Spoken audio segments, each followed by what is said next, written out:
Hi, this is Cynthia Horner from Right On Digital, and I am here today with Nico and Shoshana, and they are going to talk to us today about the new documentary. And I just want to jump right in. First of all, thank you so much for doing this interview. It's been really wonderful looking at some of the episodes of the documentary. And I want to ask my first question, which both of you can weigh in on, is what made you decide to have the documentary to accompany the television series? It was something that I wanted to do since season one of P Valley. When season one of P Valley came out, it was an idea that I had, and the time for it is now. It definitely is something that I've worked on. Katori and I have had conversations about it. When I brought it to her first to see if she would bless it, to expand the universe that she created. She had very specific things that she wanted, and working with her in this process, we just continued, and we then met up and paired together, Shoshana and I. And we had our conversations, and we read our books together, and we went down we went down the rabbit hole and said, this is what we do.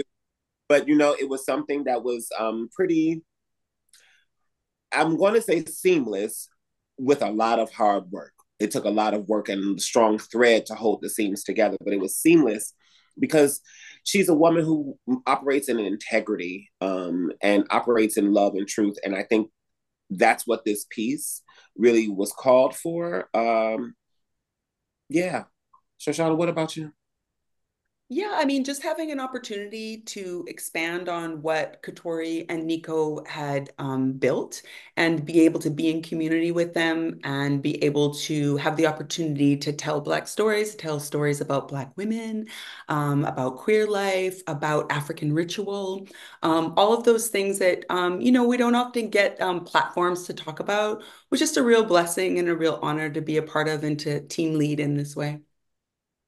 Okay, those are wonderful answers.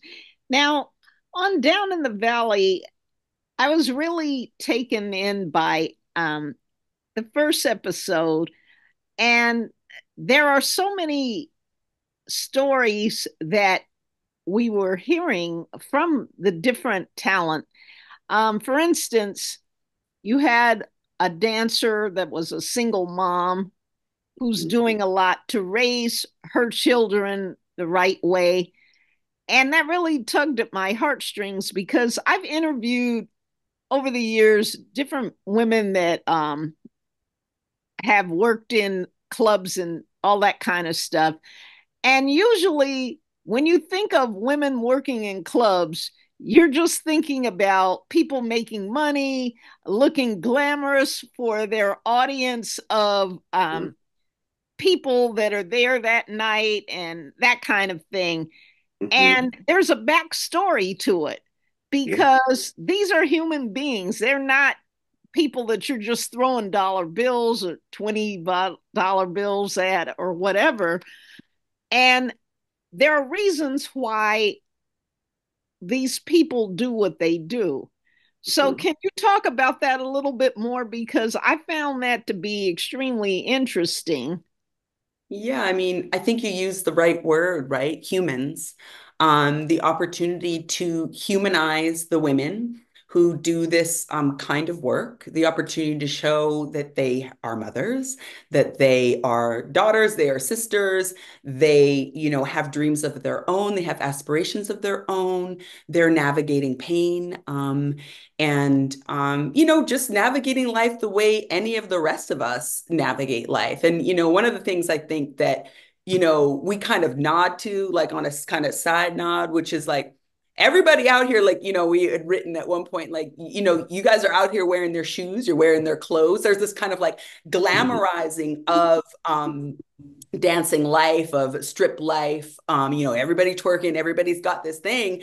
But actually the hard work of actually doing the job It comes with its own, its own complications, its own beauty, its own thing. And, we can ask, like, while you're busy, like, cherry picking things from, this lifestyle, also respect the lifestyle, That's respect right. the women who are delivering that lifestyle. Mm-hmm. And also you get to see people in their real shoes, so to speak. I think that people have concepts or ideas, misconceptions, to be honest, about who work in these clubs, or what a person that is an exotic dancer, or a stripper, or working in the sex work industry in general, what that could be like. And I think to be able to see that these are people, like, when you talk about that first episode, to see Cherry, who is a woman who fell in love with her high school sweetheart, and they were together, and then to have them have children together, and for her husband, or the boyfriend, children's father, however, the love of her life, to be taken away, not from some major like shootout, or some major like drug bust, or some hyper, just satirical thing that can be created. It was a car accident. Right. Life happens. And when life happens to you, what is it that you do? I think it was also one of the things, I think, when you think about how people are raised, when I think about how Black women are raised in the South, what are you trained to do? You're supposed to do this, then you get married, and then live life. And it's like, wait, hold up, wait a minute. Now I put my life in with this man, and I got these kids, but he was the source of the income. What do I do? you know, and how do I do that? There was a girl one time who shared something very enlightening to me. She said, they talk about us being hoes, when in actuality, we were raised, she said, to be a hoe. I said, what are you talking about? She said, Mama said you're supposed to, do this and get a good man, and he's going to provide for you. Ain't that the same thing?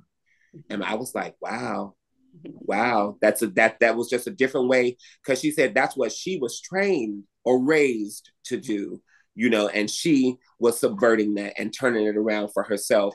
So I think that in Down in the Valley, you're able to see a lot of people take the world by their own hands, and make a way for themselves, where they keep telling them that there is no way.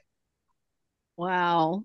You two are so interesting, and we have to wrap it up. But I am looking forward to watching all the other episodes of Down in the Valley. We wish you much success, Thank and you. thank you so much for spending a few minutes with us today. You're Thank most welcome. you. Thank you.